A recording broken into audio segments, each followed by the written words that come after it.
एक छोटे से कस्बे में समीर नाम का एक लड़का रहता था।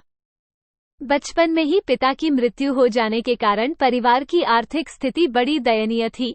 समीर की मां कुछ पढ़ी लिखी जरूर थी, लेकिन उतनी पाई से नौकरी कहाँ मिलने वाली थी। सो घर घर बर्तन मांजकर और सिलाई बुनाई का काम करके किसी तरह अपने बच्चे को पढ़ा लिखा रही थी।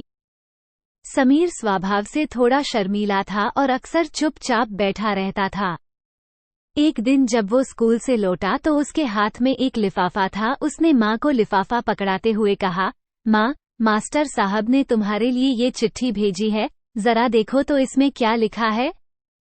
माँ ने मन ही मन चिट्ठी पढ़ी और मुस्कुरा कर बोली, बेटा, इसमें लिखा है कि आपका बेटा काफी होशियार है। इस स्कूल के बाकी बच्चों की तुलना में इसका दिमाग बहुत तेज है और हमारे पास इसे पढ़ाने लायक शिक्षक नहीं है, इसलिए कल से आप इसे किसी और स्कूल में भेजें। ये बात सुनकर समीर को स्कूल न जा सकने का दुख तो हुआ, पर साथ ही उसका मन आत्मविश्वास से भर गया कि वो कुछ खास है और उसकी बुद्धि तीव्र है। माँ ने उसका दाखिला एक अन्य स्कूल में करा दिया। समय बीतने लगा, समीर ने खूब मेहनत से पढ़ाई की। आगे चलकर उसने सिविल सर्विसेज परीक्षा भी पास की और IAS ऑफिसर बन गया। समीर की माँ अब बूढ़ी हो चुकी थी और कई दिनों से बीमार भी चल रही थी और एक दिन अचानक उनकी मृत्यु हो गई।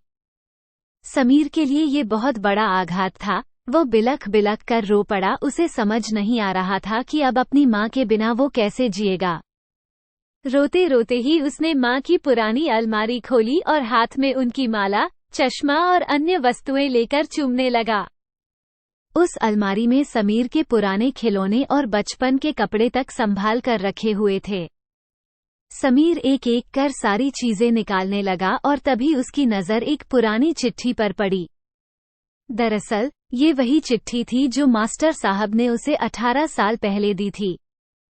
नम आंखों से समीर उसे पढ़ने लगा। आदरणीय अभिभावक, आपको बताते हुए हमें अफसोस हो रहा है कि आपका बेटा समीर पढ़ाई में बेहद कमजोर है और खेल कूद में भी भाग नहीं लेता है।